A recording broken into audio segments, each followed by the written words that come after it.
और क्या कह रही है जिंदगी। तो क्या कह रही है जिंदगी में मैं ममता तिवारी आप सबसे मुखातिब हूँ और आज मैं कुछ अलग विषय लेकर आई हूँ। वैसे तो मैं रोजमर्रा की चीजें उठाकर आपके सामने पेश करती हूँ क्योंकि सबका कहना होता है कि आपने वो कह दिया जो हमारे जीवन में हो रहा था या जो भी।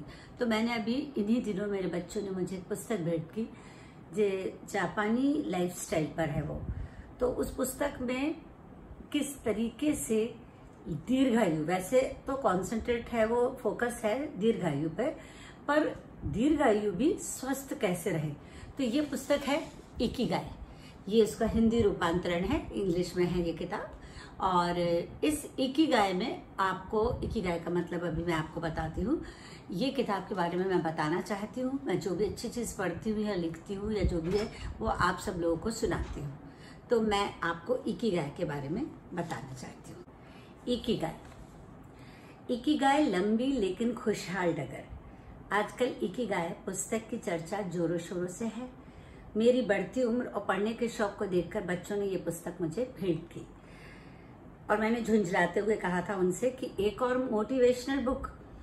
मुझे नहीं जीना लंबा जीवन। उन्होंने कहा जितना जीना है उतना तो स्वस्थ रहकर जी लो। मैंने सोचा, बहुत सोचा। फिर हेक्टर गार्सिया और फ्रांसेस्क मिरालिस की ये लिखी हुई किताब, जो कि मंजिल प्रकाशन ने जिसका हिंदी में रूपांतरण किया है, वो मैं आपके सामने रख रही हूँ। आपको अच्छा लगे तो जरूर बताइएगा। एक जापानी कहावत से पुस्तक शुरू होती है।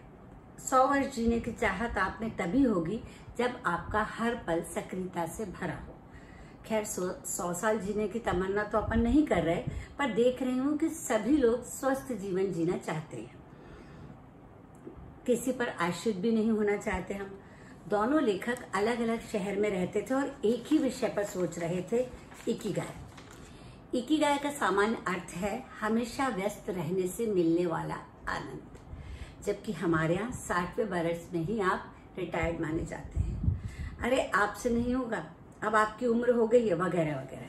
जब तक मस्तिष्क चलता है आदमी की काम करने की, ज्ञान बांटने की, अनुभव साझा करने की योग्यता बनी रहती है। या यूं कहें कि जब तक शरीर भी स्वस्थ रहता है, क्योंकि आप काम करते हैं, पर स्वस्थ दिमाग वाले से उसका उम्र के नाम पर आप काम छीनकर शारीरिक रूप से भी आप उसे कमजोर कर देते हैं और भजन गाने बिठा देते हैं। हमारे एक परिचित है, उनकी बात से उन्होंने कहा कि, मैं ऐसी जनरल बात बता रही हूँ, उनकी बात से उन्होंने कहा कि अब तुम ना इधर चुपचाप बैठी रहा करो और भजन करो। जिस औरत ने सारा जीवन समाज सेवा की, इधर उधर आई गई, अब उनसे कहा जा रहा है कि भगवान की मूर्ति में मन लगाओ, जो वो नहीं कर पा रही थी। हालांकि लेखकों ने लंबी उम्र पर बात की है इस पुस्तक में, पर मैंने अपने फंडे की जिंदगी छोटी हो पर स्वस्थ और खूबसूरत हो को चुना। लेखकों ने खूब खोज की कि जापानियों के किस भोजन की वजह से वे लंबी उम्र तक स्वस्थ रहते हैं। क्या ज्यादा एंटीऑक्सीडेंट वाला नींबू, मोरिंगा वाली चाय, शुद्ध पानी इस्तेमाल होता है। लोगों से मुलाकात की, जो कि वहाँ के कुदरती माहौल के अलावा लोगों में एक अजीब सी ऊर्जा व जोश भी है, जिससे वे आनंददायक जीवन जीते हैं। और इसका फल मिला उनका भाईचारा, सामाजिक जीवन, दोस्ताना अंदाज, हल्का भोजन, सही मात्रा में आराम, हल्का व्यायाम और इकिगाई। तो केवल भोजन से ही आप स्वस्थ और दीर्घायु नहीं रह सकते, आपको सोशली भी इन्वॉल्व होना होगा ताकि आप स्वस्थ रहें। पहले चैप्टर में उन्होंने बढ़ती उम्र में भी युवा रहने की कला के बारे में बताया है। हर एक के जीवन का एक इकिगाई होता है। शायद फ्रांस के दार्शनिक इसे जीवन का उद्देश्य कहेंगे। वे कहते हैं कुछ भी करो, रिटायर्ड मत होना। युवा लोगों का और बुजुर्गों का एक द्वीप होता है वहां, जिसे वो ब्लू जोन कहते हैं। इन लोगों को कभी भी कैंसर नहीं होता, हृदय रोग नहीं होता। खून में जिस चीज से उम्र बढ़ने की प्रक्रिया होती है वो नहीं होता। स्त्री पुरुषों में लैंगिक हार्मोन्स ज्यादा सक्रिय रहते हैं। तो ये बात हो गई हमारी इकिगाई पे। दीर्घायु के लिए, वहाँ दीर्घायु वाले व्यक्तियों के लिए एक अलग से टापू बनाया हुआ था, या ऐसे जो दीर्घायु लोग हैं वो 5 अलग टापू पे रहते हैं। टोफू के साथ मिलाकर सब्जियां बनाते हैं, लेकिन वो सब दोस्तों के साथ मिलकर खाते हैं। रोज सब्जियों के साथ 1 या 2 ग्लास वाइन पीते हैं। 5:30 बजे उठते हैं। बगीचे खेतों में 90 साल की उम्र का व्यक्ति भी काम करने जाता है। इकिगाई में दूसरों की मदद करना, तनाव रहित तनावपूर्ण कसरत नहीं करते, वो खींच खांच के नहीं करते, जितना बने उतना करो और पैदल चलो। उनकी कहावत है कि हारा हाची बू, अर्थात उतना ही खाइए जिससे 80% आपका पेट भरे। छोटी छोटी थालियों का इस्तेमाल, 1800 से 1900 कैलोरीज, हफ्ते में 3 बार टोफू, शकरकंद, मछली, 30 ग्राम सब्जी। ये केवल खाने पर आधारित नहीं है, लाइफ स्टाइल भी इसके साथ उनकी जुड़ी हुई है। और इस तरह से वो लोग मोआई ग्रुप बनाते हैं। मोआई ग्रुप में क्या होता है कि वो लोग आर्थिक और भावनात्मक रूप से एक दूसरे को सहयोग देते हैं, पैसे इकट्ठे करते हैं, जरूरत पड़ने पर पैसों से एक दूसरे की मदद करते हैं, ताकि इस विचार से वो लोग तनाव रहित और दीर्घायु रहते हैं कि उनको कोई स्ट्रेस नहीं है, क्योंकि उनके पास मदद के लिए मोआई ग्रुप है। मानसिक व्यायाम, जोश से भरा जीवन, नई बातें करना, खेलना, तनाव से दूर रहना, जिससे उनकी उम्र बढ़ती है। शांत बैठे रहना, समस्याओं का असली होना, मतलब असली होना मीन्स रियल समस्या। जैसे हमारे यहाँ छोटा सा नोटिफिकेशन भी आ जाता है, SMS आ जाता है, तो हम उतने को लेकर स्ट्रेस हो जाते हैं। ये भी साबित किया गया कि थोड़ा सा तनाव अच्छा होता है। ज्यादा बैठे रहने से बुढ़ापा बढ़ता है। जंक फूड की बजाय फल, 7 से 9 घंटे की नींद, कुदरती इंसुलिन का निर्माण होने दे। युवा दिखने वाला हार्मोन मेलाटोनिन को नींद में स्रावित होता है, सीक्रेट होता है, वो बनता है। अल्जाइमर की आशंका वहां बहुत कम हो जाती है।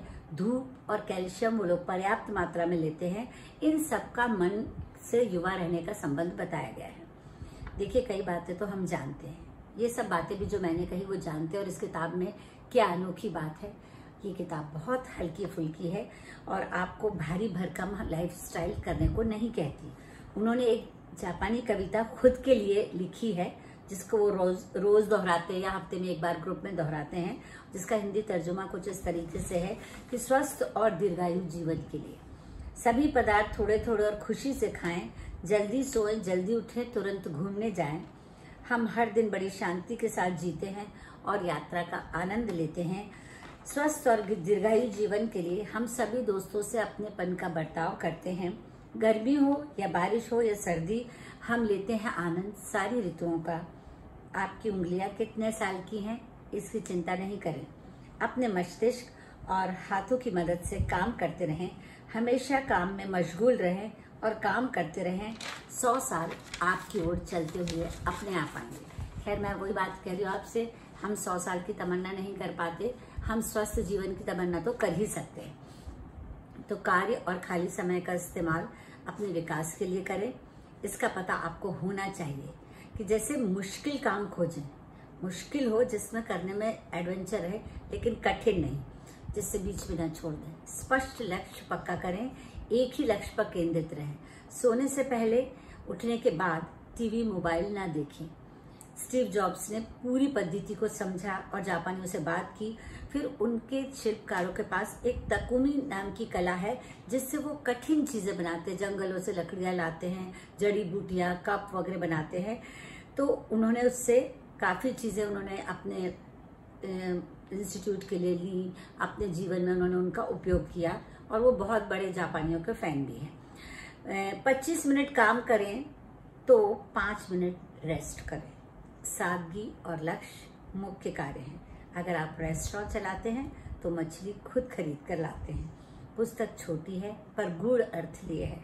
जब तक हासिल नहीं होती आपको, तब तक रोज सुबह सवेरे अपने मित्रों से जापानी अंदाज में झुक कर पूछें और क्या कह रही है जिंदगी। तो जरूर बताइएगा इस किताब के बारे में, कैसी लगी आपको। फिर मिलूंगी नए सब्जेक्ट के साथ, तब तक के लिए खुदा।